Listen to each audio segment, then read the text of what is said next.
हर किस्म के रूहानी जिस्मानी मसाइल और वज़ाइफ के लिए पीर इकबाल कुरैशी चैनल को सब्सक्राइब करें।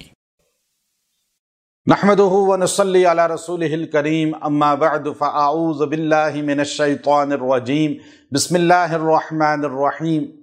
बहुत से लोग ये आकर हमसे तकाज़ा करते हैं कि आप हमें उस बंदे का नाम बताएं जिसने हम पे सहर किया, जादू किया, जो हमारा दुश्मन है, जो मुखालिफ है, और फ़लाँ आमिल ने हमें बता दिया, फ़लाँ के पास गए उसने हमें नाम बता दिया। तो याद रखें, ये दुनिया का सबसे बड़ा झूठ है।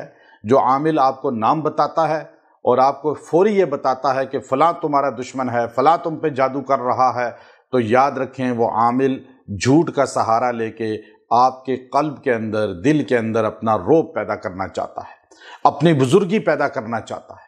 इसलिए कि इल्म गैब अल्लाह के अलावा कोई नहीं जानता। ये अंदाज़ा होता है और अंदाज़ा सच भी होता है, झूठ भी होता है। अब अंदाज़े पे आप किसी के दरमियान नफ़रत पैदा कर दें, किसी को मुल्ज़िम से मुजरिम बना दें, तो ये बहुत बड़ा धोखा है। कुरान कहता है गवाह हों तो आप किसी के बारे में बात करें। कुरान पूरे ने कहीं जिन्नात का ये नहीं कहा कि जिन ने आपको खबर दी, जिन्नात ने आपको इत्तला दी तो आप फ़ौरन फ़ैसला सादिर कर दें कि जिन ने कह दिया फ़लाँ ने कत्ल किया है तो आप उसे सज़ाए मौत का फ़ैसला कर दें। जिन ने कह दिया फ़लाँ ने बदकारी किया तो आप उसके ख़िलाफ़ जो है रजम का फ़ैसला फरमा दें। नहीं, कुरान कहता है गवाह लाओ।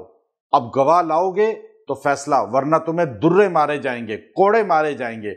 अब ये कुरान का फैसला है। जिन्नात की बताई हुई बात पर एतमाद इतने दर्जे तक हो सकता है कि आप इलाज करें, आप उसका जादू है तोड़ करें, जिन्नात है तोड़ करें, नज़र है तोड़ करें, बंदिश है तोड़ करें, लेकिन आप लोगों को ये बताते फिरें फ़लाँ ने जादू किया और वो इसी पे घूमते रहें और ख़ानदानों में नफ़रतें पैदा हों, तो आपने शैतान वाला काम किया, आपने ख़ानदानों को तोड़ा, आपने लोगों को गलत राह बताई। तो ये आमिल गलत राह पे चल रहे हैं जो लोगों को बताते हैं फ़लाँ जादू कर रहा है, फ़लाँ तुम्हारा दुश्मन है। इसलिए जब भी मेरे पास कोई आए, मैंने साफ कहा इलाज करवाएं, टो में ना लगे किसने किया जादू, किसने जादू कराया। इलाज आपका हो जाएगा और इंशाअल्लाह इलाज हो भी जाता है जिन्नात जादू वालों का। लेकिन अगर आप इस बहस में पढ़ते रहें तो उसमें अल्लाह की नाफरमानी आ जाएगी और कुरान और सुन्नत की नाफरमानी आ जाएगी, बरकत उठ जाएगी, शिफा उठ जाएगी, फिर आपका इलाज नहीं होगा।